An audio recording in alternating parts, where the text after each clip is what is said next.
Good morning, or depending on when you're watching this, good afternoon, good evening, or good night. My name's Ross, and as always told, out of Voice of Radio, and today, we've got good news. The pre-release promos from Darkness Ablaze have gone and leaked out, so that means we can do what we usually do, and we can rank them in terms of how good they are, as well, of course, as just going through all of them.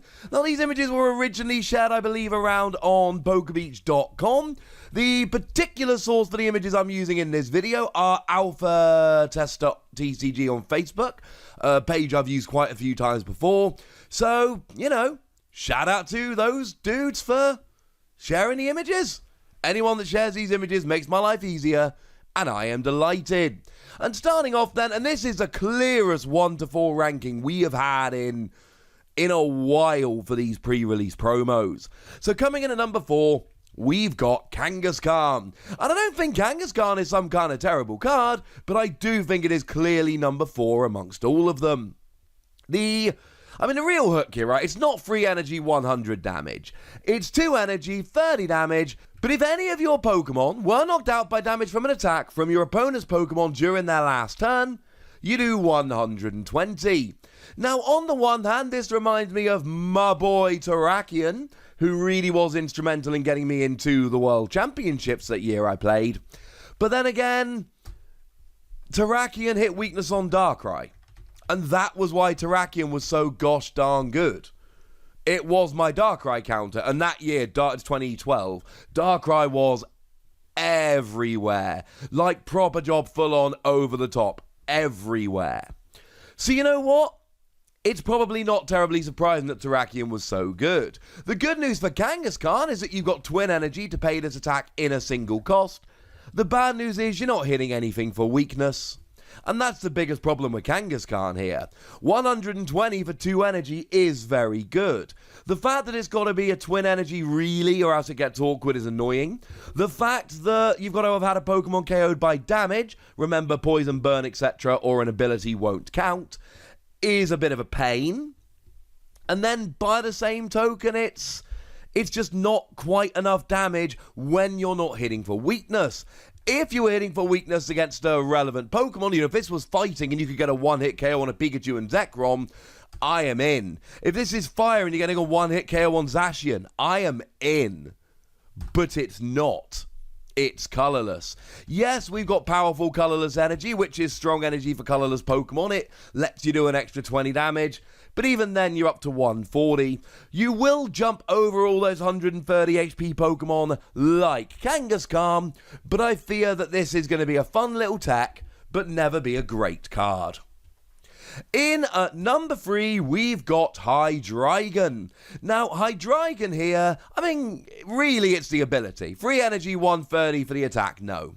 But the ability lets you, as often as you like during your turn, attach a darkness energy from your hand to one of your Pokemon.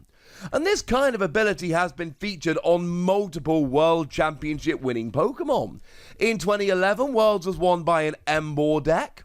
A couple years later, Worlds was won by a Blastoise deck. I want to say 2015 for that one. If I'm wrong, I'll pop a note up on the screen. This is the kind of ability that has been amazing in the past. So why is this not a number 1 card? And the answer is they're just not at the moment. It was 2015, incidentally. Because you see, recently we've had both Magnezone and Magnezone that have this kind of ability, and neither of them has proven to be particularly good. Like, neither of them really saw any significant play or success at all. And that's kind of my problem here. In the past, yes, these kind of Pokemon have proven to be very, very good. But the fact of the matter is, at the moment, these kind of Pokemon just aren't seeing play. The Colossal from Rebel Clash, now admittedly that accelerates 2 from the discard rather than as many as you like from your hand, but that's not really seen any play whatsoever. It's just not the right format for these Pokemon. And the thing is, we've got some really good energy-hungry darkness Pokemon around at the moment. We've got Umbreon and Darkrai, that their tag team Pokemon, that for free energy does 150 to the active and 60 to a benched EX or GX Pokemon.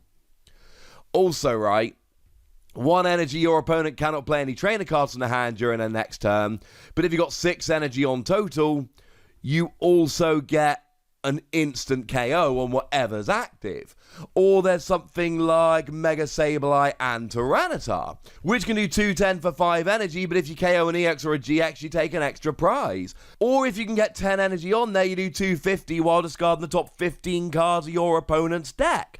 These are very, very good Pokemon that require an awful lot of energy. So that's where something like this comes in. And I'm not saying it's not going to be good, and I'm not saying it's not going to see play. I am saying that if you look at the last couple of years, rather than the full history of the Pokemon TCG, these kind of Stage 2s just aren't getting out there at the moment. My apologies. In at number 2, we've got Arctozolt, and again, it's not the attack here, but it is the ability Biting Whirlpool. Whenever your opponent attaches an energy card from their hand to one of their Pokemon, you put 2 damage counters on that Pokemon. Now remember, if we look at things like Welder, for instance, you are then attaching 2 energy from your hand, and that will be an extra 40 damage in addition to any other energy that you attach. But it's got to be from the hand, not from the deck. So something like Red and Blue, for instance, that attaches from the deck would not count here. And honestly, this has so much potential, because it works on the bench and it stacks. Now, it's fairly unlikely, I grant you, but if you can get 4 Arctozolt out at the same time, your opponent literally has to take 8 damage counters if they want to attach an energy to one of their Pokemon. And I don't think that's going to happen very often, let's be clear. I don't think this is going to be something where you get 4 out and your opponent is KOing themselves by attaching energy. I don't think that's the niche here. But what I do think is that this is going to be the kind of Pokemon that will fit into some really fun decks and turn decks that weren't viable, etc. I mean, especially if you combine it with some kind of energy denial. Surely that's going to be kind of fun. It's definitely one that I've got my eye on. Like all the others, it's not, well, maybe apart from Kangaskhan, it's not really an attacker. You know, you're not playing this to attack. But what you are doing is potentially giving yourself a rather large advantage, and that makes me rather happy indeed. But in at number 1, it's Decidueye, and I said I had a very clear ranking here, and I do incidentally have a very clear ranking. For me, it's not even close. I think this is the number 1, and I think it is the number 1 by quite a wide margin. It's just got another one of those abilities that makes you immune to the big Pokemon. Deep Forest Camo, love the ability name incidentally, prevent all damage done to this Pokemon by attacks from your opponent's Pokemon V and Pokemon GX. And the fact of the matter is that Gs and VXs make up the majority of the metagame at the moment. Not the whole metagame, but a large portion of it is made up by those kinds of Pokemon. And yes, you've got to get your Decidueye out, which is not necessarily the easiest task, because it's a Stage 2. But once you get that Stage 2 out, it's out for the game. And that's kind of huge. Because if your opponent does, or is out until he gets knocked out, your opponent needs an answer to it, and if they don't have an answer to it, you win, like there and then. The attack is fine. 2 energy, 90 to the active, 20 to 2 of your opponent's bench. But as with all of these kind of Pokemon, it's not really the attack that interests us. Like, either you're blocking them, and then it doesn't really matter what the attack is, or you're not blocking them and you're a Stage 2, so you're too slow and too weak. One of those two things is going to be true. So I'm not terribly worried about the attack. What I will say about the attack is this. It is good enough. It's not terrible. It's not to the point where I look at it and go, oh, I've got to play something else with that, and it gets kind of awkward.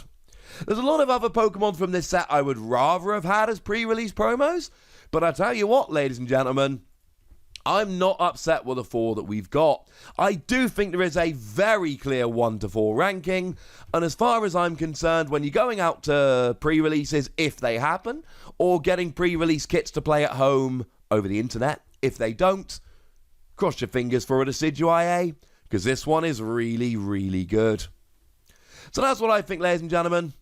But I want to know what you think. So let me know in the comment section, would you? Go nuts, be nice. And then make sure you like this video, subscribe to this channel, follow me on Twitter at TheWassy, and Twitch for some live action at twitch.tv/PTCGRadio.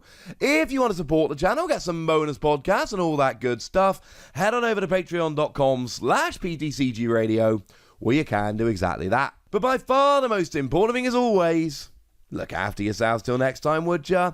Thank you very much for watching. My name's Ross, and you've been watching PTCG Radio.